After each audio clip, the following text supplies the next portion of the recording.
Perkenalkan, nama saya Sanjay Dahlan M. Purba dengan NIM C0D023049. Jadi di video kali ini saya akan membahas tentang konsep persediaan dalam akuntansi pajak. Jadi persediaan itu merupakan salah satu elemen penting dalam akuntansi karena berhubungan langsung dengan kegiatan operasional suatu perusahaan. Dalam akuntansi, persediaan dicatat sebagai aset yang akan digunakan dalam proses produksi atau dijual kembali kepada pelanggan.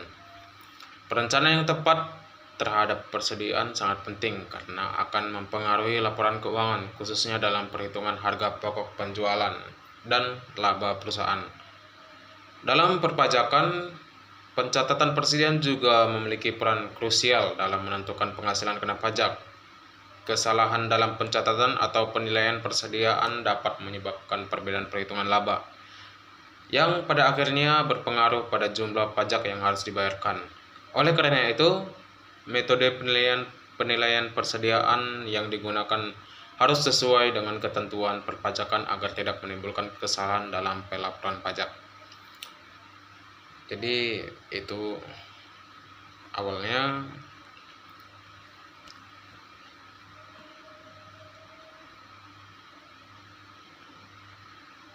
Jadi ada 3 metode penilaian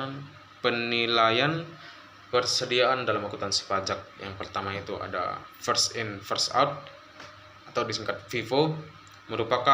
Metode ini mengasumsikan bahwa barang yang pertama kali dibeli akan dijual terlebih dahulu, sehingga persediaan akhir terdiri dari barang yang dibeli terakhir.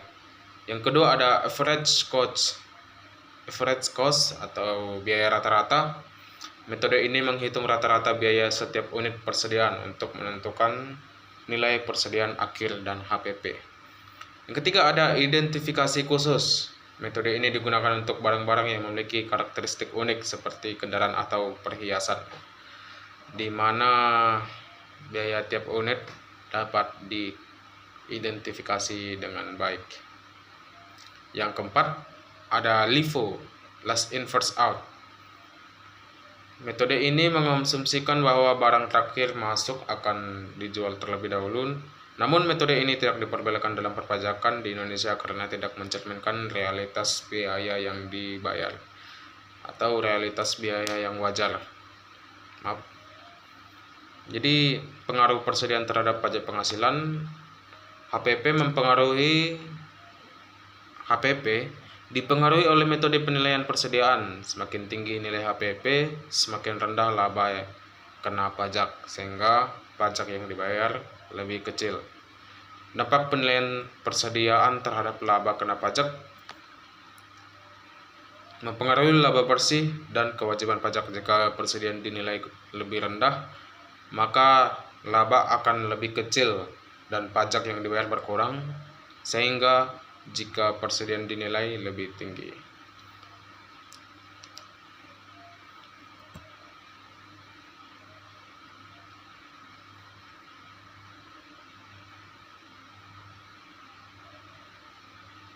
Jadi, analisis metode penilaian persediaan dalam pajak, perbandingan metode FIFO, average cost, dan identifikasi khusus. FIFO cocok digunakan saat harga barang cenderung naik karena akan menghasilkan HPP yang lebih rendah dan laba yang lebih besar.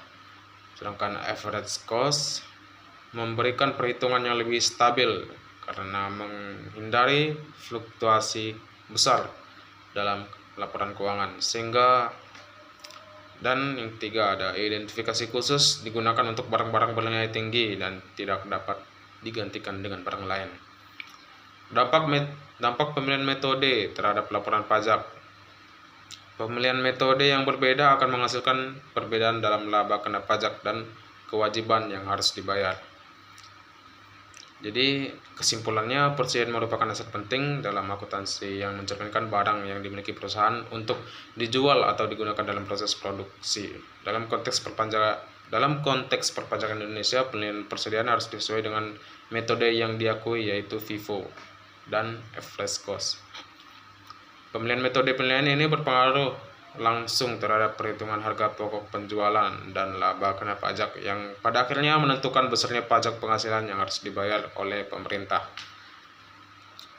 Pencatatan persediaan yang akurat dan sesuai dengan regulasi perpajakan sangat penting untuk menghindari risiko kurang atau lebih bayar pajak. Ketidaksesuaian dalam pencatatan atau penilaian persediaan dapat menyebabkan sanksi perpajakan dan mempengaruhi kredibilitas laporan keuangan perusahaan.